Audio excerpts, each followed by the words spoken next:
يحببكم الله ويغفر لكم ذنوبكم والله غفور رحيم.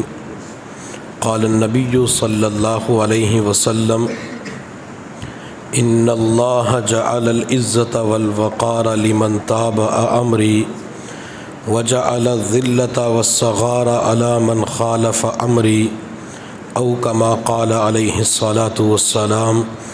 سبحان ربك رب العزة عما يصفون وسلام على المرسلين والحمد لله رب العالمين. اللهم صل على سيدنا محمد وعلى آل سيدنا محمد وبارك وسلم. ربیع الاول کی آج 3 تاریخ ہے. ربیع بہار کو کہتے ہیں اور الاول پہلی کو کہتے ہیں. ربیع الاول کا معنی پہلی بہار، اور جب بہار آتی ہے تو پھول کھلتے ہیں. جب بہار آتی ہے تو کلیاں مسکراتی ہیں. جب بہار آتی ہے تو بلبل گنگناتی ہے. جب بہار آتی ہے تو سبزہ لہلہاتا ہے. جب بہار آتی ہے تو چڑیاں چہچہاتی ہیں، نئے نئے گھونسلے بنائے جاتے ہیں. اور یہ بہار اس وقت آتی ہے جب پہلے خزاں ہو. فطرت کا ایک قاعدہ اور قانون ہے، جب اندھیری شب عین شباب پر چلی جائے تو اللہ تعالیٰ صبح صادق کو بھیجتے ہیں. اسی طرح جب خزاں پت جھڑ لگا دے، جب خزاں گلستان کو ویران کر دے، اللہ تعالیٰ موسم بہار کو بھیجتے ہیں. اسی طرح جب عرب کی تپتی ہوئی وادی کے اندر خزاں تھی، کفر خزاں تھا، شرک خزاں تھا، گناہ بت پرستی خزاں تھی، اللہ رب العزت نے کفر اور شرک کی خزاں کو دور کرنے کے لیے محمد مصطفیٰ صلی اللہ علیہ وسلم کی صورت میں سیدہ آمنہ رضی اللہ تعالی عنہا کے آنگن میں سدا بہار پھول کھلا دیا. اور اللہ نے یہ اعلان کروا دیا کہ دنیا والوں سے کہہ دو، بیواؤں کے سر پہ دوپٹہ رکھنے والا محمد آ گیا ہے. یتیموں سے کہہ دو پریشان نہ ہو، تمہاری آنکھوں سے آنسوں کو صاف کر کے تمہارے سروں پہ شفقت والا ہاتھ رکھنے والا، تمہیں اپنا بیٹا بنانے والا محمد آ گیا ہے. روتے ہوئے کو کہہ دو کہ تمہیں ہنسانے والا محمد آ گیا ہے. اجڑے ہوئے کو کہہ دو کہ تمہیں بسانے والا محمد آ گیا ہے. گناہ گاروں سے کہہ دو کہ تمہیں گناہوں سے پاک کر کے جنت کا وارث بنانے والا محمد آ گیا ہے. حضور آئے تو سر آفرینش پا گئی دنیا، حضور آئے تو سر آفرینش پا گئی دنیا، اندھیروں سے نکل کر روشنی میں آ گئی دنیا. بجھے چہروں کا زنگ اترا، ستے چہروں پہ نور آیا. حضور آئے تو انسانوں کو جینے کا شعور آیا. حضور صلی اللہ علیہ وسلم کے ساتھ محبت کرنا یہ ہمارے ایمان کی اساس اور بنیاد ہے. جس دل میں محبت رسول نہیں، جس دل میں عشق رسول نہیں، جس دل میں پیارے رسول نہیں، اس دل میں ایمان بھی نہیں ہے. یہ میرا فتویٰ نہیں، یہ میرے کسی استاد اور پیر کا جاری کردہ فتویٰ نہیں، بلکہ خود حضور صلی اللہ علیہ وسلم کا اپنا جاری کردہ فتویٰ ہے.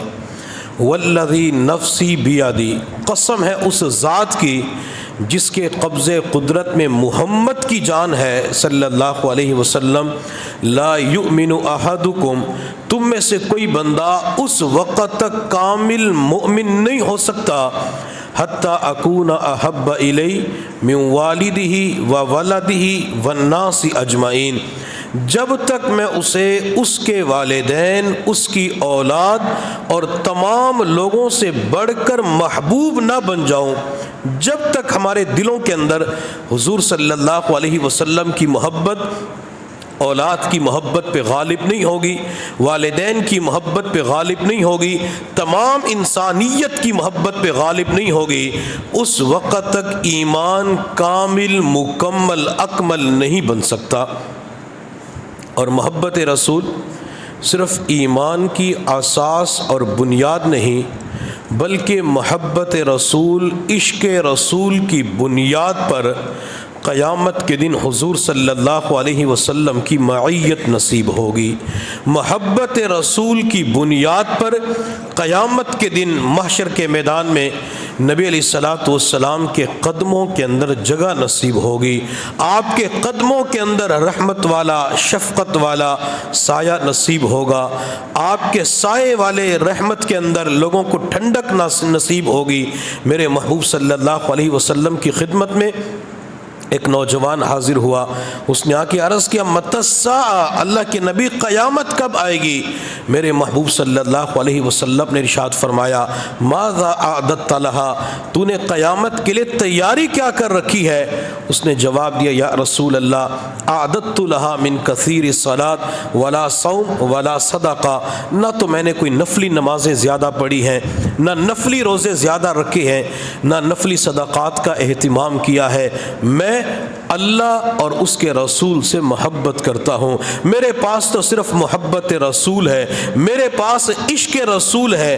میرے محبوب صلی اللہ علیہ وسلم نے ارشاد فرمایا انت مع من احببت، آپ قیامت کے دن اسی کے ساتھ ہوں گے جس کے ساتھ دنیا میں محبت کرتے ہوں گے۔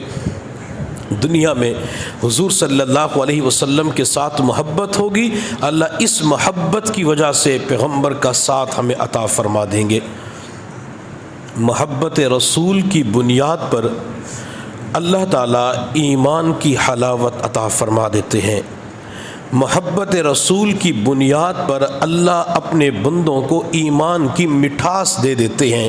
اللہ محبت رسول کی برکت سے ایمان کی چاشنی اور شیرینی اپنے بندوں کو عطا فرما دیتے ہیں۔ ایمان کے اندر میرے اللہ نے ایک مٹھاس رکھی ہے، جس طرح گڑ میٹھا ہوتا ہے، چینی میٹھی ہوتی ہے، شہد میٹھا ہوتا ہے، اسی طرح ایمان بھی میٹھا ہے۔ جب کوئی بندہ بیمار ہو جاتا ہے، بخار ہو جاتا ہے، بندے کے اوپر صفرا کا غلبہ ہو جاتا ہے تو بندے کو میٹھی چیزیں کڑوی محسوس ہوتی ہیں۔ کسی بندے کو ٹائیفائڈ بخار ہو جائے اور کئی دن کا ہو تو اسے تمام کی تمام میٹھی چیزیں کڑوی محسوس ہوتی ہیں۔ اسی طرح جس بندے کے من پر گناہوں کے صفرا کا غلبہ ہو جائے، جس بندے کے دل پر گناہوں کی آمیزش، گناہوں کی آلودگی آ جائے، اسے میٹھے ایمان کی حلاوت محسوس نہیں ہوتی، میٹھے ایمان کی چاشنی محسوس نہیں ہوتی۔ اگر میٹھے ایمان کی حلاوت معلوم کرنی ہے، ہمیں آج سے 14 صدیاں قبل مکہ مکرمہ کی سرزمین پہ دوپہر کا وقت ہے، تپتی ہوئی ریت ہے، گرم زمین ہے، سینے کے اوپر پتھر کی چٹان رکھی ہوئی ہے، غلام لیٹا ہوا ہے، مالک کھڑے ہو کر اپنے غلام کے اوپر دوپہر کے وقت میں ظلم و تشدد کر رہا ہے۔ اس پتھر کی چٹان کے نیچے لیٹے ہوئے ہم بلال سے پوچھتے ہیں، بلال آپ کو تپتی ہوئی ریت کے اوپر لٹا دیا جاتا تھا، آپ کے سینے پہ پتھر کی بڑی بڑی چٹان رکھ دی جاتی تھی، بلال آپ کی گردن میں رسیاں ڈال کر مکہ کی گلیوں کے اندر گھسیٹا جاتا تھا، بلال آپ اس وقت بھی احد احد کا نعرہ بلند کرتے تھے، بلال آپ نے اس وقت بھی دامن مصطفیٰ کو نہ چھوڑا، بلال وجہ کیا تھی؟ حضرت بلال جواب دیتے ہیں اگرچہ تکلیف ہو رہی تھی لیکن میٹھے ایمان کی حلاوت محسوس ہو رہی تھی۔ اس ایمان کی حلاوت معلوم کرنی ہو ہمیں آج کی عورت سے معلوم نہیں کرنی ہوگی۔ میٹھے ایمان کی چاشنی معلوم کرنے کے لیے ہمیں آج سے 14 صدیہ قبل مکہ مکرمہ کی سرزمین حضرت یاسر رضی اللہ تعالی عنہ کی اہلیہ حضرت عمار رضی اللہ تعالی عنہ کی والدہ سمیہ سے معلوم کرنا ہوگا۔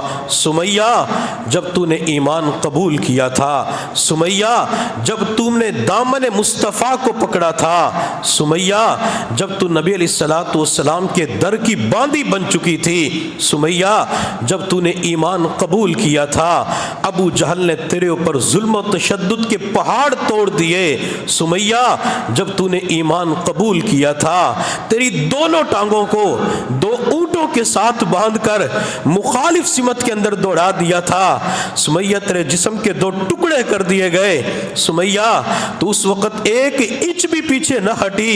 سمیہ عورت تو کمزور ذات ہوتی ہے، دوسروں کی بات کو جلدی مان جاتی ہے، سمیہ سبزی کاٹتے ہوئے کسی عورت کو چھری لگ جائے وہ اس تکلیف اور جلن کو برداشت نہیں کر سکتی، سمیہ تو نے جسم کے 2 ٹکڑے کروا دیے، سمیہ اپنی جان کا نذرانہ پیش کر دیا، سمیہ وجہ کیا تھی؟ سمیہ آپ کو ڈر نہیں لگا، سمیہ آپ کو تکلیف نہیں ہوئی؟ حضرت سمیہ جواب دیتی ہے میں بھی تو آپ ہی کی طرح انسان ہوں، مجھے تکلیف ہوئی، مجھے درد ہوا، لیکن اس وقت میٹھے ایمان کی حلاوت محسوس ہو رہی تھی۔ اللہ نے ایمان کے اندر ایک مٹھاس رکھی ہے، اللہ نے ایمان کے اندر ایک چاشنی رکھی ہے، یہ ایمان کی حلاوت، ایمان کی مٹھاس کس بندے کو نصیب ہوگی؟ میرے محبوب صلی اللہ علیہ وسلم نے فرمایا ان یکون اللہ ورسولہ احب الیہ مما سواہما، بندے کو سب سے زیادہ اللہ اور اس کے رسول سے محبت ہونی چاہیے۔ جب ہمیں اللہ کے محبوب کی محبت ہوگی، اللہ میٹھے ایمان کی حلاوت عطا فرما دیں گے۔ محبت رسول پر 3 نعمتیں ہو گئی، ایک تو محبت رسول کی وجہ سے، عشق رسول کی وجہ سے اللہ ایمان مضبوط بنا دیتے ہیں، اور عشق رسول، محبت رسول کی بنیاد پر قیامت کے دن نبی علیہ الصلوۃ والسلام کے قدموں میں جگہ نصیب ہوگی، اور محبت رسول، عشق رسول کی بنیاد پر اللہ اسی دنیا کے اندر میٹھے ایمان کی حلاوت عطا فرما دیتے ہیں۔ اور یہ جو ہم لوگوں سے کہتے ہیں کہ حضور صلی اللہ علیہ وسلم کے ساتھ محبت کریں، عشق کریں، تو ہم یہ لوگوں سے محبت رسول کی بھیک نہیں مانگتے کہ تم سارے کے سارے محبت رسول کرو، بلکہ دنیا کے اندر ایسے اسباب پائے جاتے ہیں، اگر ان اسباب پہ غور کیا جائے تو انسان کا رواں رواں، انسان کا ضمیر، انسان کے جسم کا ایک ایک بال تقاضا کرتا ہے کہ جس محبوب کے اندر یہ ساری صفات پائی جائے، اس محبوب کے ساتھ جان سے بڑھ کر محبت کی جائے، اس محبوب صلی اللہ علیہ وسلم کے ساتھ اولاد سے بڑھ کر محبت کی جائے۔ میرے محبوب نے صحابہ سے یوں کہا تھا کہ یوں کرو، حضرات صحابہ کرام نے تو محبت رسول کے اندر اپنی جان کا بھی نذرانہ پیش کیا، اپنی بیویوں کو بیوہ بھی کروا دیا، بچوں کو یتیم بھی کروا دیا، محبت رسول کے اندر، عشق رسول کے اوپر اپنی اولاد کے جان کے نذرانے بھی پیش کر دیے۔ میرے محبوب صلی اللہ علیہ وسلم نے جہاد کا اعلان فرمایا، ایک صحابیہ چھوٹے معصوم بچے کو اٹھا کے میرے پیغمبر کے پاس آئی، اپنا معصوم لخت جگر دودھ پیتا بچہ، شیر خوار بچہ پیغمبر کی پاکیزہ مقدس گود میں رکھ دیا۔ میرے پیغمبر نے فرمایا میں اس بچے کا کیا کروں؟ اللہ کے نبی آپ نے اعلان فرمایا کہ مردوں تیاری کرو۔ میں نے پورے گھر کے اندر نظر دوڑائی، مجھے کوئی مرد نظر نہیں آیا، میرا خامد بھی شہید ہو چکا ہے، فلاں بھی شہید ہو چکا ہے، مجھے تو معصوم بچہ نظر آیا، میں بچے کو لے کر آپ کے پاس آ گئی، میرے بچے کو قبول فرما لیں۔ میرے پیغمبر نے فرمایا یہ تو جہاد کی الف با سے بھی واقف نہیں ہے، یہ تو تلوار بھی نہیں اٹھا سکتا، تلوار بھی اس کے قد سے زیادہ لمبی ہوگی، بچہ کیا کرے گا؟ معصوم ماں نے بچے کے بارے میں جواب دیا یا رسول اللہ میرا یہ بچہ کسی ایسے مجاہد کے حوالے کر دیں جس کے پاس تیروں سے بچنے کے لیے ڈھال نہ ہو، جب دشمن تیر برسائے گا یہ ڈھال کے طور پہ بچے کو آگے کر دے، وہ سارے تیر بچے کے سینے کے اندر پیوست ہو جائیں گے اور کل قیامت کے دن شہید کی ماں کہلانے والی بن جاؤں گی۔ اپنے بچوں کی بھی پرواہ نبی علیہ الصلوۃ والسلام کی محبت کے اندر نہیں کی، سب کچھ نبی علیہ الصلوۃ والسلام کی محبت کے اوپر قربان کر دیا۔ دنیا کے اندر جب کسی کے ساتھ محبت ہوتی ہے تو اس کے چند اسباب اور چند وجوہات ہوتی ہیں جن کی بنا پر بندہ دوسروں سے محبت کرنا شروع کر دیتا ہے۔ محبت کرنے کی سب سے پہلی وجہ یہ ہے، جب کسی بندے کے اندر کمال ہوتا ہے تو لوگ اس سے محبت کرنا شروع کر دیتے ہیں۔ جب کوئی بندہ کسی بھی چیز کے اندر کمال حاصل کر لیتا ہے تو اسے محبین مل جاتے ہیں۔ اگر کوئی بندہ اچھا لکھنے والا ہو تو لکھنے کے شوقین اس سے محبت کرنا شروع کر دیتے ہیں۔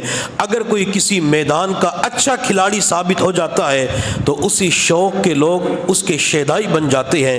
کوئی اچھا اداکار اور فنکار بن جاتا ہے تو اسی مزاج کے لوگ اس کے فریفتہ ہو جاتے ہیں۔ کوئی اچھا خطیب بن جاتا ہے تو لوگ اس کے محبت اور اس کے شیدائی بن جاتے ہیں۔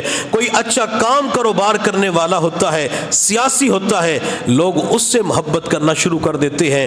اور جب میں حضور صلی اللہ علیہ وسلم کی مبارک زندگی کو دیکھتا ہوں، میں خطیب کے حوالے سے دیکھتا ہوں، میں والد کی حیثیت سے دیکھتا ہوں، میں جرنیل کی حیثیت سے دیکھتا ہوں، میں کمانڈر ان چیف کی حیثیت سے دیکھتا ہوں، میں امام اور خطیب کی حیثیت سے دیکھتا ہوں، میں خاوند کی حیثیت سے دیکھتا ہوں، مجھے نبی علیہ الصلوۃ والسلام کے اندر کمال ہی کمال نظر آتا ہے۔ آپ علیہ الصلوۃ والسلام کے اندر کوئی خامی نظر نہیں آتی۔ جس محبوب کے اندر کمال ہی کمال نظر آتا ہے، حق یہ بنتا ہے کہ اس آمینہ کے در یتیم کے ساتھ محبت کی جائے۔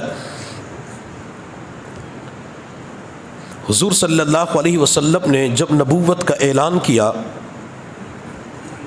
یہ نبوت کا ابتدائی دور تھا، تو قریش مکہ نے حضور صلی اللہ علیہ وسلم سے کہا کہ ہر چیز کی ایک دلیل ہوتی ہے، تمہاری نبوت کی دلیل کیا ہے؟ میرے محبوب صلی اللہ علیہ وسلم نے نبوت کی دلیل کے طور پہ آسمان کے چاند کی طرف اشارہ کر کے دو ٹکڑے کر کے دلیل پیش نہیں کی۔ یہ معجزہ بات کا ہے۔ میرے محبوب صلی اللہ علیہ وسلم چاہتے آسمان کے چاند کی طرف اشارہ کرتے دو ٹکڑے ہو جاتا، نبوت کی دلیل قریش مکہ کو مل جاتی۔ آپ نے اس وقت اشارہ نہیں کیا۔ میرے محبوب صلی اللہ علیہ وسلم چاہتے درخت کی طرف اشارہ کرتے، وہ درخت اپنی جگہ کو چھوڑ کر زمین کو چیرتے ہوئے میرے محبوب کے قدموں میں پہنچ کر قدموں کا بوسہ لے کے درود و سلام کے تحفے پیش کر کے اپنی جگہ پہ چلا جاتا۔ محبوب نبوت کی دلیل کے طور پہ درخت پیش کر سکتے تھے۔ یہ معجزہ بات کا ہے، آپ نے یہ معجزہ سامنے نہیں رکھا۔ میرے محبوب اگر چاہتے تو کنکریوں کی طرف ہاتھ کی انگلی سے اشارہ کرتے، وہ کنکر کلمہ پڑھ کر میرے پیغمبر کی نبوت کی گواہی دے دیتے۔ آپ علیہ الصلوۃ والسلام نے کنکریوں کی طرف اشارہ نہیں کیا، یہ معجزہ بات کا ہے۔ میرے پیغمبر کسی جانور کی طرف اشارہ کرتے، وہ جانور میرے پیغمبر کے اوپر ایمان لا کر کلمہ شہادت کی گواہی دے کر آپ کی نبوت کو بیان کر دیتا، لوگ مان لیتے۔ لیکن نبی علیہ الصلوۃ والسلام نے جانور کی طرف بھی اشارہ نہیں کیا، یہ معجزہ بھی بات کا ہے۔ یہاں پہ ایک واقعہ یاد آیا، نبی علیہ الصلوۃ والسلام کسی مجلس کے اندر موجود تھے تو ایک دیہاتی شخص جنگل سے گوہ شکار کر کے لایا اور وہاں سے گزر رہا تھا۔ نبی علیہ الصلوۃ والسلام کو دیکھا تو مردہ گوہ کو اپنی سواری سے اتار کے میرے پیغمبر کے قریب آیا اور مردہ گوہ کو یوں پھینکا اور کہنے لگا، اگر یہ مردہ گوہ آپ کی نبوت کی گواہی دے دے میں آپ کے اوپر ایمان لے آؤں گا۔ میرے محبوب صلی اللہ علیہ وسلم نے اپنی شہادت والی انگلی سے اس مردہ گوہ کی طرف یوں اشارہ کیا اور میرے پیغمبر نے اپنی مبارک زبان سے فرمایا، یا ذب، اے گو۔ میرے پیغمبر کا بولنا تھا، میرے پیغمبر کا اشارہ کرنا تھا۔ مردہ گو اپنی آنکھیں کھولتی ہے اور جواب دیتی ہے، لبیک و سعدیک یا زین من وعف یوم القیامہ۔ اللہ کے نبی میں حاضر ہوں، میرے لیے کیا حکم ہے؟ آپ تو وہ ذات ہے جو قیامت کے دن انسانیت کو زینت بخشیں گے۔ میرے محبوب نے فرمایا، یا ذب من تعبد، اے گو یہ تو بتلا تو کس کی بندگی کرتی ہے، کس کی عبادت کرتی ہے؟ اس گوہ نے عربی زبان کے اندر جواب دیا من فی السماء عرشہ وفی الارض سلطانہ وفی البحر سبیلہ وفی الجنت رحمتہ وفی النار عقابہ، میں اس ذات کی بندگی کرتی ہوں جس کا عرش آسمانوں پہ ہے، بادشاہت زمین پہ ہے، سمندروں کے اندر جس نے راستے بنا دیے، جنت کو رحمت کی جگہ بنایا، دوزخ کو سزا کے طور پہ بنایا۔ پھر میرے محبوب نے فرمایا اچھا یہ تو بتلا میں کون ہوں؟ جب میرے پیغمبر نے گوہ سے اپنے بارے میں پوچھا، اس گوہ نے عربی زبان کے اندر جواب دیا انت رسول رب العالمین و خاتم النبیین۔ آج کوئی قادیانی نہ مانے لیکن اس وقت کی گوہ بھی مانتی تھی کہ آخری نبی تو آپ ہی ہے، اللہ نے نبوت کا دروازہ آپ کے اوپر بند فرما دیا، آپ اللہ کے سچے رسول ہے، جو آپ کی مانے گا وہ دنیا کے اندر کامیاب ہو جائے گا، نہیں مانے گا ناکام ہو جائے گا۔ میرے پیغمبر نے یہاں مردہ گوہ کی طرف اشارہ کیا تو اس نے بھی نبی علیہ الصلوۃ والسلام کی نبوت کی گواہی دے دی۔ یہ سارے معجزات بات کے ہیں۔ جب پیغمبر نے صفا پہاڑی کے اوپر کھڑے ہو کے نبوت کا اعلان کیا، نیچے تشریف لائے تو مکہ والوں نے کہا کہ ہر چیز کی دلیل ہوتی ہے، محمد صلی اللہ علیہ وسلم تیرے پاس نبوت کی دلیل کیا ہے؟ واہ محمد صلی اللہ علیہ وسلم، میں اپنے پیغمبر پہ قربان جاؤں۔ میرے پیغمبر صلی اللہ علیہ وسلم نے نبوت کی دلیل کے طور پہ اپنی ذات کو پیش کر دیا۔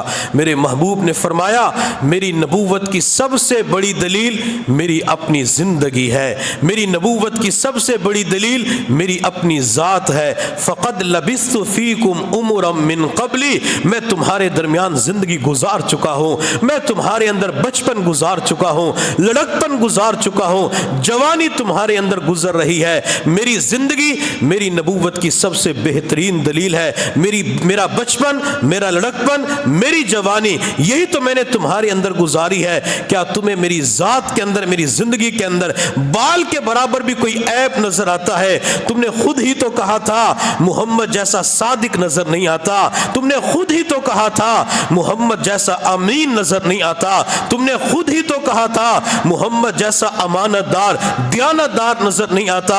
آپ علیہ الصلوۃ والسلام نے اپنی مبارک زندگی کو نبوت کی دلیل کے طور پہ پیش کیا۔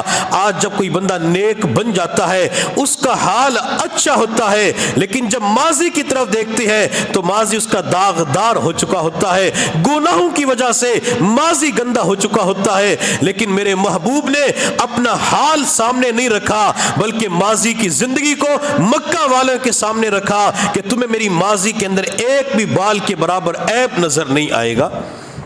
یہ نبی علیہ الصلوۃ والسلام کا کمال تھا۔ اور آپ علیہ الصلوۃ والسلام کو پھر جس معاشرے کے اندر میرے اللہ نے بھیجا وہ معاشرہ دنیا کا پست ترین معاشرہ تھا، اس معاشرے کے اوپر کوئی حکومت کرنے کے لیے تیار نہیں تھا، حتیٰ کہ اس معاشرے کی خرابی کی انتہا یہ تھی جب کوئی بچی گھر کے اندر پیدا ہوتی تھی تو اس بچی کو زندہ درگور کر دیا جاتا تھا، بچی کو معصوم ہاتھوں کے ساتھ والد زندہ دفن کر دیا کرتا تھا۔ اس معاشرے کی خرابی کا عالم یہ تھا، جانور سامنے سے گزر رہا ہوتا، کسی بندے کا جی چاہتا کہ اس جانور کی ران کا گوشت استعمال کروں، تلوار کے ذریعے ران کو جسم سے جدا کر دیتے، وہ جانور اچھلتا تھا، تڑپتا تھا، یہ آگ کے اوپر ران کو بھون کے خوشیاں مناتے ہوئے کھایا کرتے تھے۔ اس زمانے کے اندر لوگوں کا عالم یہ بن چکا تھا، جب بارش کی ضرورت ہوتی تو کسی جانور کی دم کے ساتھ کپڑا باندھ کے اس پہ تیل چھڑک کر آگ لگا دیا کرتے تھے، آگ کی تپش اور حرارت جانور کو پہنچتی، اچھلتا کودتا، بے تابی کا اظہار کرتا، لوگ اس وقت خوشیاں مناتے، زندہ جانور کو آگ لگا کے راکھ بنا دیتے اور کہا کرتے تھے اب بارش نازل ہوگی۔ یہ اس معاشرے کے اندر خرابی پائی جاتی تھی، حتیٰ کہ اس معاشرے کے اندر جب کوئی بچہ پیدا ہوتا تھا اس بچے کے حلق میں سب سے پہلے خون کا قطرہ یہ گھٹی کے طور پہ ڈالا کرتے تھے، بچے کے حلق میں جانے والا سب سے پہلا قطرہ وہ ماں کا دودھ نہیں ہوا کرتا تھا، وہ سب سے پہلے شراب کا قطرہ ہوتا تھا جو بچے کے حلق میں ٹپکایا کرتے تھے۔ اور کتابوں کے اندر لکھا ہوا ہے یہ لوگ شراب کے اتنے رسیا اور عادی بن چکے تھے۔ قبیلہ خزاع کے ایک آدمی نے جس کے پاس بیت اللہ کی تولیت تھی، بیت اللہ کا کنجی بردار تھا، شراب کے ایک مٹکے کے بدلے اس نے بیت اللہ کی تولیت کو بیچ دیا تھا۔ بیت اللہ کی چابی شراب کے ایک مٹکے کے بدلے اس نے فروخت کر دی تھی۔ اسے شراب چاہیے تھی، شراب کا مٹکا چاہیے تھا۔ دوسرے شخص نے کہا میں آپ کو شراب کا مٹکا دوں گا لیکن بیت اللہ کی چابی مجھے دے دو، آج کے بعد بیت اللہ کا کنجی بردار میں ہوں گا۔ اس شخص نے مٹکے کے شراب کے بدلے بیت اللہ کی تولیت اس بندے کے حوالے کر دی۔ اتنی خرابی اس معاشرے کے اندر پائی جاتی تھی، میرے اللہ نے اس معاشرے کے اندر اپنے محبوب کو بھیجا۔ اس معاشرے کے اندر مکہ کی سنگلاخ وادی کے اندر اللہ نے اپنے دو جہاں کے سردار کو بھیجا جو میرے اللہ کا محبوب بھی تھا، حبیب بھی تھا، لاڈلا بھی تھا، میرے اللہ جن کے ساتھ سب سے زیادہ محبت کیا کرتے تھے۔ اور میرے اللہ نے فرمایا محبوب اگر میں آپ کو پیدا نہ کرتا، میں کائنات کی کسی چیز کو پیدا ہی نہ کرتا۔ وہ محبوب جو چہرہ آسمان کی طرف اٹھاتے تھے اللہ محبوب کے چہرے کو دیکھ کے مسکرایا کرتے تھے۔ وہ محبوب جس کے چہرے کی قسمیں اللہ نے قرآن کے اندر کھائی ہے، وہ محبوب جن کی زلفوں کی قسمیں اللہ نے میرے قرآن کے اندر کھائی ہے، جن کے سینے کا تذکرہ اللہ نے قرآن کے اندر کیا، جن کی عمر کی قسم اٹھائی، جن کی آنکھوں کا تذکرہ کیا، محبوب صلی اللہ علیہ وسلم کے قدمین کا تذکرہ کیا، آپ کی پیٹھ مبارک کا تذکرہ کیا۔ وہ محبوب صلی اللہ علیہ وسلم جو اللہ کا لاڈلا بھی ہے، چہیتا بھی ہے، محبوب بھی ہے، حبیب بھی ہے، اللہ چاہتے تو کسی سبزے والی کالونی کے اندر بھیج سکتے تھے، اللہ خوبصورت علاقے کے اندر مبعوث فرما سکتے تھے، لیکن اللہ نے مکہ کی سنگلاخ وادی کے اندر غیر ذی زرع عند بیتک المحرم، جہاں پہ کوئی سبزہ نظر نہیں آتا تھا، جہاں پہ پانی کا نام و نشان نہیں تھا، جہاں پہ کوئی انسان نظر نہیں آتا تھا، جن لوگوں کے اندر یہ خرابی پائی جاتی تھی، اللہ نے اس معاشرے کے اندر اپنے محبوب کو مبعوث فرما دیا۔ میرے محبوب صلی اللہ علیہ وسلم نے پھر اس معاشرے کے اندر ایک ایسا عظیم انقلاب برپا کیا دنیا اس کی تاریخ پیش نہیں کر سکتی۔ میرے محبوب نے 40 سال کی عمر میں نبوت لینے کے بعد کام شروع کیا تو 13 سال تک مکہ والوں نے آپ کو کام کرنے نہیں دیا، مکہ والوں نے آپ کے اوپر تکالیف شدائد ان چیزوں کے دروازے کھول دیے۔ آپ علیہ السلام جب مدینہ طیبہ کے اندر تشریف لے جاتے ہیں تو آپ کو صرف 10 سال ملتے ہیں، اور ان 10 سالوں کے اندر میرے پیغمبر نے ان لوگوں کے دلوں کے اوپر محنت کی۔ آپ علیہ السلام کی محنت کا نتیجہ یہ ہوا جب میرے محبوب دنیا سے تشریف لے جا رہے تھے، حجۃ الوداع کا موقع تھا، عرفات کا میدان تھا، سامنے 1,24,000 آپ کے شاگرد کھڑے ہوئے تھے، آپ کے صحابہ کھڑے ہوئے تھے۔ میرے محبوب نے اس موقع پہ فرمایا میرے صحابہ کیا میں نے تم تک اللہ کا دین پہنچا نہیں دیا؟ حضرات صحابہ کرام نے عرض کیا یا رسول اللہ آپ نے صرف پہنچا نہیں دیا بلکہ پہنچانے کا حق ادا کر دیا، آپ نے امت کی خیر خواہی کر دی۔ پھر میرے محبوب نے شہادت والی انگلی آسمان کی طرف اٹھائی اور کہا اللہ تو گواہ رہنا، اللہ تو گواہ رہنا، آپ نے میرے ذمے جو کام لگایا تھا اللہ میں نے وہ کام آپ کے بندوں تک پہنچا دیا ہے۔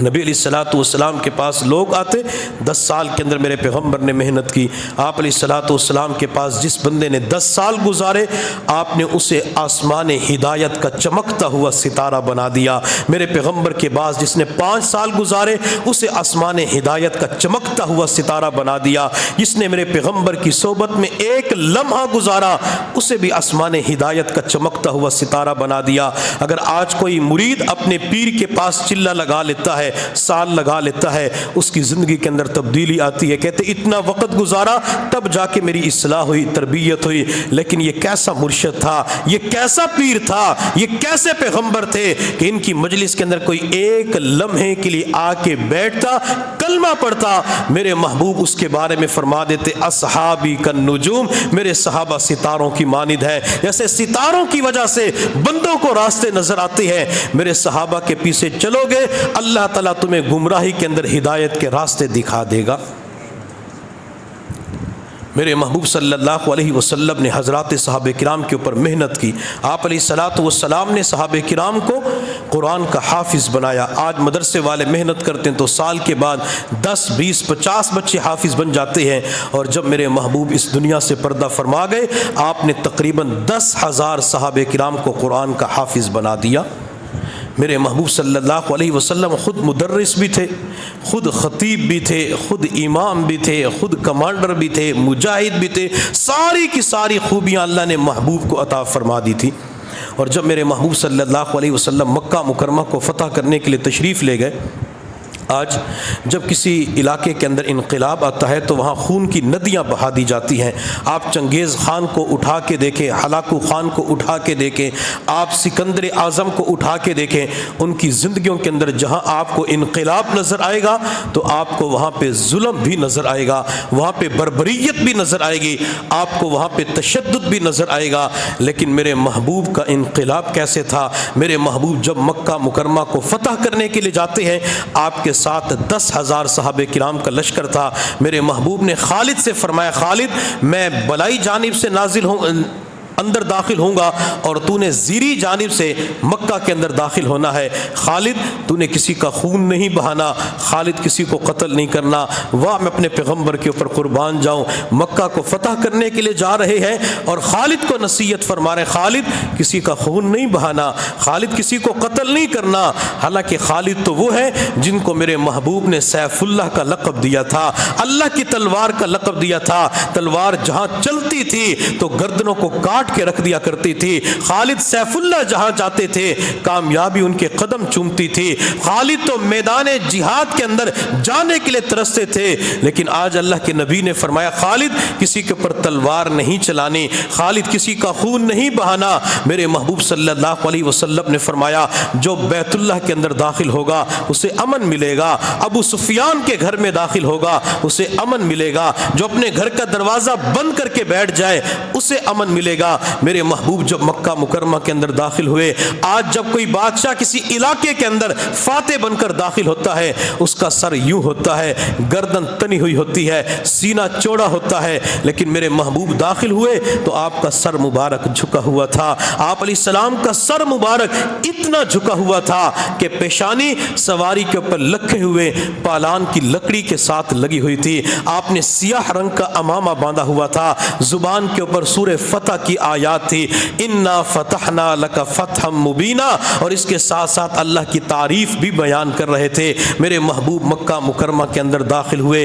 آپ علیہ الصلوۃ والسلام بیت اللہ کے پاس گئے. میرے محبوب خالد کا انتظار کر رہے تھے کہ خالد ابھی تک کیوں نہیں آیا. جب تھوڑی دیر کے بعد میرے محبوب صلی اللہ علیہ وسلم کی نظر خالد بن ولید پہ پڑی, ان کے ہاتھ میں تلوار پہ پڑی, تلوار کے اوپر خون لگا ہوا تھا. میرے پیغمبر کی آنکھوں میں آنسو آ گئے. آپ علیہ الصلوۃ والسلام نے فرمایا میں نے خالد کو منع بھی کیا تھا کہ خالد کسی کا خون نہیں بہانا, خالد کسی کے اوپر تلوار نہیں چلانی, لیکن لگتا یہ ہے کہ خالد نے کسی کا خون بہایا ہے, خالد نے کسی کو قتل کیا ہے. جب تھوڑی دیر کے بعد خالد بن ولید تشریف لائے تو آپ نے فرمایا خالد تیری تلوار کے اوپر خون کیوں نظر آ رہا ہے؟ آج کافر قومیں کہتی ہے اسلام تلوار کے زور پہ پھیلا, اسلام تلوار کے زور پہ نہیں پھیلا. محبوب چاہتے تو مکہ کے اندر خون کی ندیاں خالد کے ذریعے بہا دیتے. حضرت عائشہ نے کہا تھا مدینہ کو اللہ کے نبی نے اپنے اخلاق کے ذریعے فتح کیا تھا, تلوار کے ذریعے اسلام نہیں پھیلا بلکہ میرے پیغمبر کے اخلاق, صحابہ کے اخلاق کے ذریعے پوری دنیا کے اندر دین پھیل جاتا ہے. جب میرے محبوب نے فرمایا خالد کیا تو نے کسی کا خون بہایا ہے؟ حضرت خالد بن ولید نے جواب دیا یا رسول اللہ میں نے پکا ارادہ کیا تھا کسی کا خون نہیں بہانا, لیکن چند سر پھرے نوجوان میرے سامنے آ گئے, میرا راستہ روک لیا. میں نے منع بھی کیا کہ ہٹ جاؤ لیکن مجھ سے مقابلہ کرنا شروع کر دیا. مجبور ہو کے میری تلوار سے 8 بندے مر جاتے ہیں, دنیا سے چلے جاتے ہیں. میرے پیغمبر نے زاروں قطار رونا شروع کر دیا اور روتے ہوئے میرے محبوب نے فرمایا خالد جو اللہ کو منظور ہے وہ تو ہو کے ہی رہنا ہے. نبی علیہ السلام کو اتنا بھی گوارا نہیں تھا کہ کسی کا خون ایسے ہی بہا دیا جائے. آپ علیہ الصلوۃ والسلام نے مکہ مکرمہ کو فتح کر لیا. بیت اللہ کے پاس تشریف لے گئے. کوئی صحابی طواف کے اندر مشغول تھا, کوئی حجر اسود کے بوسے لے رہا تھا. اگر آج سعودی گورنمنٹ یہ اعلان کرتی ہے کہ پوری دنیا کے اندر ہر اعتبار سے ویزے کھول دیے گئے, تو ہر بندے کی چاہت یہ ہوگی کہ ابھی میں مکہ مکرمہ کے اندر پہنچ جاؤں. جب وہاں پہنچیں گے کوئی طواف کرے گا, کوئی حجر اسود کے بوسے لے گا, کوئی غلاف کعبہ پکڑ کے اپنے اندر کے روگ رب کو سنائے گا, اور بیت اللہ سے ہٹنے کو جی نہیں چاہے گا.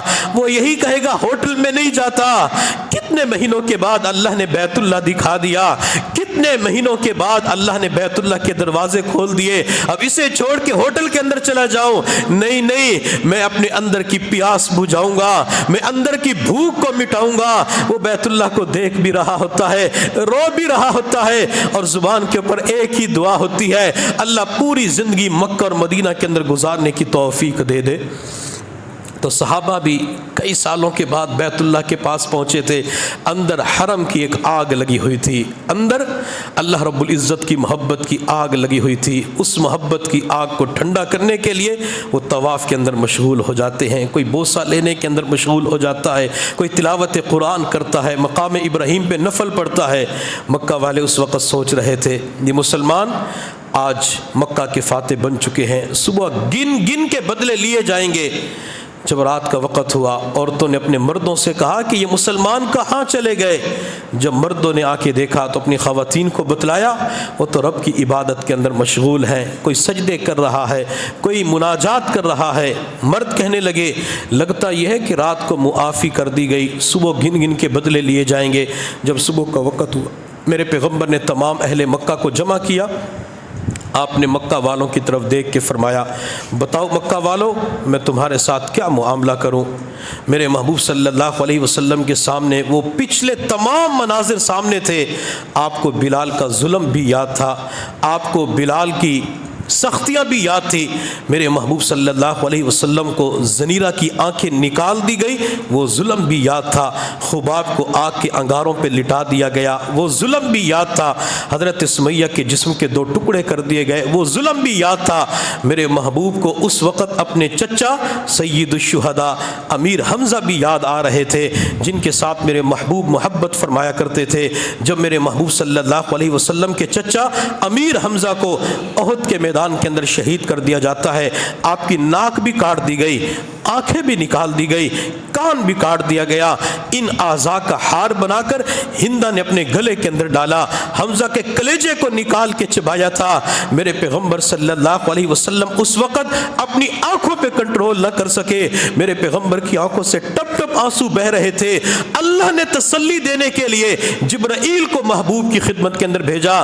جبرائیل میرا محبوب اپنے چچا کی وجہ سے پریشان ہے, چچا کو ذبح کر دیا گیا, شہید کر دیا گیا, جا میرے محبوب کو تسلی دے, میرے محبوب کو جا کے بتا دے اسد اللہ و اسد رسولی, میں نے امیر حمزہ کو شیر بنا دیا ہے. امیر حمزہ اللہ اور اس کے رسول کا شیر ہے. سید الشہداء کا لقب امیر حمزہ کو دے دیا گیا. میرے پیغمبر کو امیر حمزہ کا وہ ظلم بھی یاد تھا. آپ علیہ الصلوۃ والسلام کے راستے میں کانٹے بچھائے جاتے تھے, آپ کو وہ ظلم بھی یاد تھا. آپ کے جسم عطر کے اوپر گندگی ڈال دی گئی, آپ کو وہ ظلم بھی یاد تھا. میرے محبوب نے فرمایا بتاؤ مکہ والو کیا سلوک کروں. اور میرے محبوب کے سامنے ایک ظلم یہ بھی تھا کہ مکہ والوں میں سے کسی شخص نے زینب کے اوپر وار بھی کیا تھا, جس کی وجہ سے ان کا حمل ضائع ہو گیا. اسی زخم کے نتیجے میں زینب دنیا سے چلی جاتی ہے. والد کو اپنی بیٹی کا افسوس اور دکھ زندگی بھر نہیں بھولتا, وہ اسے یاد رکھتا ہے فلاں بندے نے میری بیٹی کو فلاں موقع پہ دکھ دیا تھا, فلاں موقع پہ درد دیا تھا. میرے محبوب کو بیٹی کا غم بھی یاد تھا. آپ علیہ الصلوۃ والسلام مکہ والوں کی طرف دیکھ رہے تھے, ان کے سر جھکے ہوئے تھے. پھر مکہ والوں نے سر اٹھا کے کہا یا رسول اللہ صلی اللہ علیہ وسلم, یوسف علیہ السلام بھی آپ کے بھائی تھے, وہ کریم تھے. بھائیوں نے یوسف کو کنویں کے اندر ڈالا, اللہ نے کنویں سے نکال کر مصر کے تخت شاہی کے اوپر بٹھایا. جب بھائی یوسف کے پاس غلہ لینے کے لیے آئے تو یوسف نے اپنے بھائیوں کی طرف دیکھ کے فرمایا تھا لا تثریب علیکم اليوم, جاؤ بھائیوں میں نے تم سب کو معاف کر دیا. مکہ والے کہنے لگے آپ تو یوسف سے بڑے کریم ہیں, یوسف سے بڑے رحیم ہیں۔ آج آپ بھی یہی اعلان فرما دیں، لا تثریب علیکم الیوم۔ جب میرے محبوب نے مکہ والوں کی بے بسی کو دیکھا، اپنے جانی دشمنوں کو دیکھا، تو میرے محبوب نے بدلہ لینے کی بجائے مکہ والوں کی طرف دیکھ کے فرمایا، لا تثریب علیکم الیوم اذهبوا انتم الطلقاء۔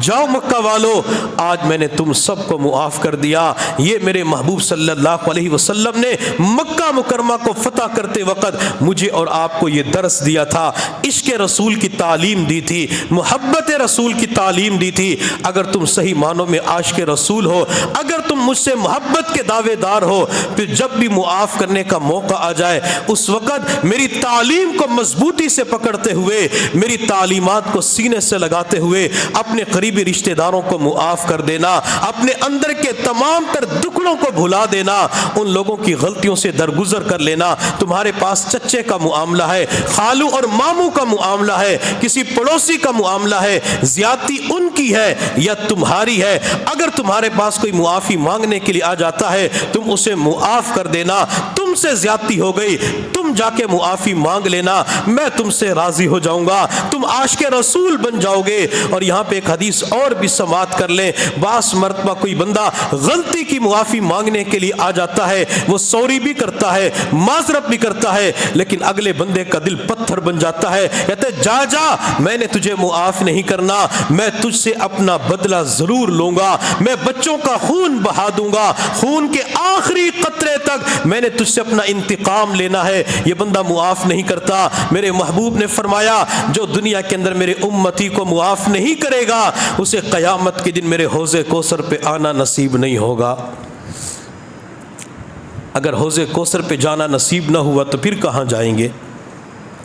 اگر قیامت کے دن محشر کے میدان میں میرے پیغمبر نے اتنا فرما دیا، تیرے پاس تیرا چچا میرا امتی چل کے آیا تھا، تو نے اسے معاف نہ کیا، میں نے تو مکہ کو فتح کرتے وقت جانی دشمنوں کو معاف کر دیا تھا اور تو نے اپنے قریبی کی غلطی کو معاف نہ کیا، جا میں تجھے پانی نہیں پلاتا۔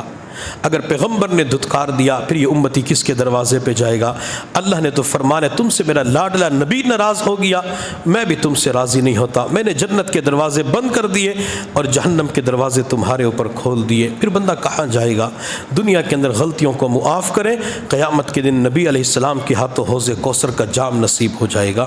یہ معافی کا کمال ہمیں سب سے زیادہ نبی علیہ الصلوۃ والسلام کی ذات گرامی کے اندر پایا جاتا ہے۔ جس زاویے سے پیغمبر کے کمالات کو دیکھتے ہیں تو ہمیں پیغمبر کے کمالات سے بڑھ کر کوئی کمال کسی نبی کسی امتی کے اندر نظر نہیں آتا۔ اگر کمال کی بنیاد پہ محبت کرنی ہے تو حق یہ بنتا ہے کہ نبی علیہ الصلوۃ والسلام کے ساتھ سچی محبت کی جائے۔ محبت کرنے کی دوسری وجہ جمال ہوتا ہے۔ جب کوئی بندہ خوبصورت ہوتا ہے، حسین و جمیل ہوتا ہے تو لوگ اس سے محبت کرتے ہیں۔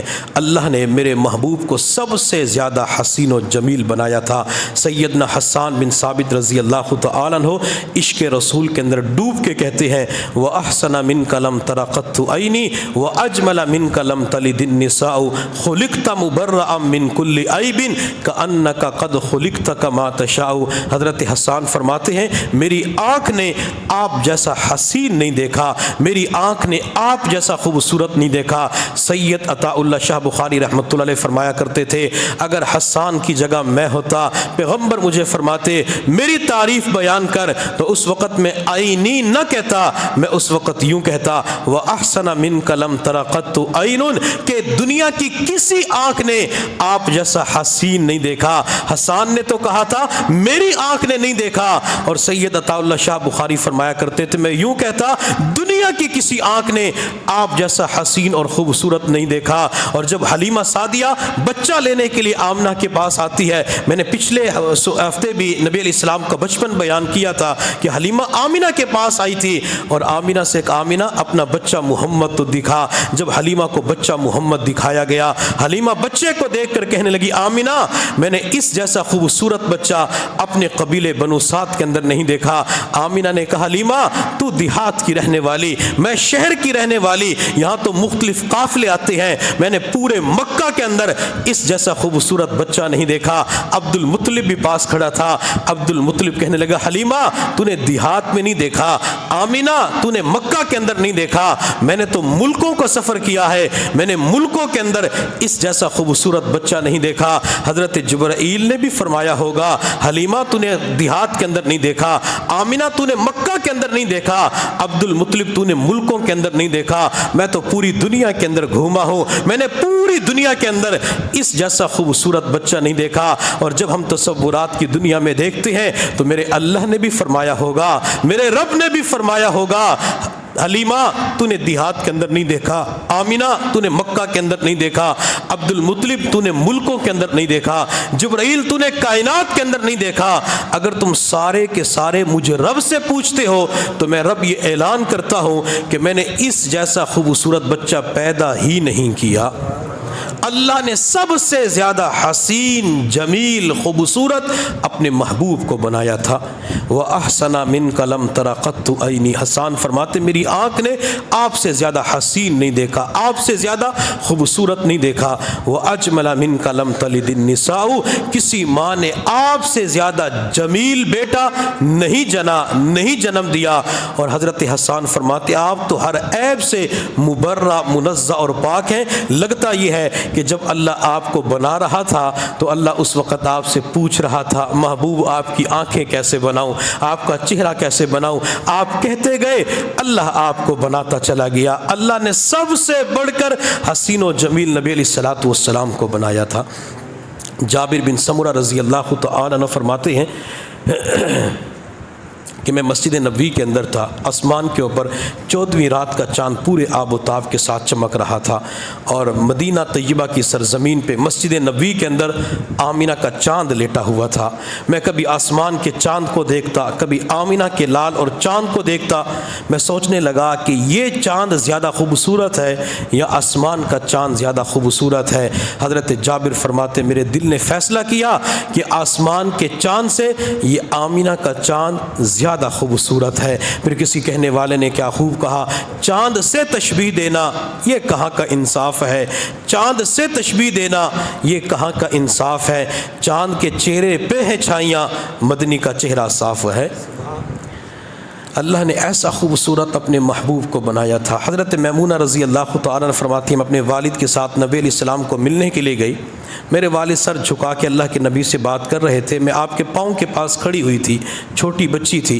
حضرت میمونہ فرماتی ہیں نبی علیہ السلام کے پاؤں کے انگوٹھے کے ساتھ والی جو انگلی ہے وہ انگلی اتنی خوبصورت اور گولائی کے اندر تھی کہ میں آج تک اس انگلی کی خوبصورتی کو بھول نہ سکی، اس انگلی کی گولائی کو بھول نہ سکی۔ جس پیغمبر کے پاؤں کے انگوٹھے کی ساتھ والی انگلی اتنی خوبصورت ہو، اس پیغمبر کا چہرہ کتنا خوبصورت ہوگا، اس پیغمبر کی آنکھیں کتنی خوبصورت ہوں گی، اس پیغمبر کے ہونٹ کتنے خوبصورت ہوں گے، میرے پیغمبر کا مسکرانا کتنا خوبصورت ہوگا، میرے پیغمبر کا بولنا کتنا خوبصورت ہوگا، میرے پیغمبر کا بلانا کتنا خوبصورت ہوگا، میرے پیغمبر کا قریب کرنا کتنا خوبصورت ہوگا، میرے پیغمبر کا تقسیم کرنا کتنا خوبصورت ہوگا، میرے پیغمبر کا بچوں سے پیار کرنا کتنا خوبصورت ہوگا، میرے پیغمبر کا بچوں کو سینے کے ساتھ لگانا کتنا خوبصورت ہوگا۔ جس ادا کو لیتے چلے جائیں آپ کا ضمیر کہے گا ہر چیز ہر سے بڑھ کر خوبصورت ہے۔ اللہ نے محبوب کو اتنا خوبصورت بنایا۔ میں انشاءاللہ کسی مجلس کے اندر ربیع الاول کے مہینے میں نبی علیہ الصلوۃ والسلام کا مکمل مبارک حلیہ جو اللہ نے چاہا، اللہ کے فضل و کرم سے انشاءاللہ پورا بیان اسی کے اوپر کریں گے کہ اللہ کے نبی کی آنکھیں کیسی تھی، آپ کا رخسار کیسے تھا، آپ کے ہاتھ کیسے تھے۔ تو جب مبارک حلیہ ہمارے سامنے آئے گا تو انشاءاللہ اس سے نبی علیہ السلام کی محبت کے اندر مزید اضافہ ہوگا، تاکہ ہمیں پتہ تو چلے کہ ہمارے نبی کا حلیہ کیا تھا۔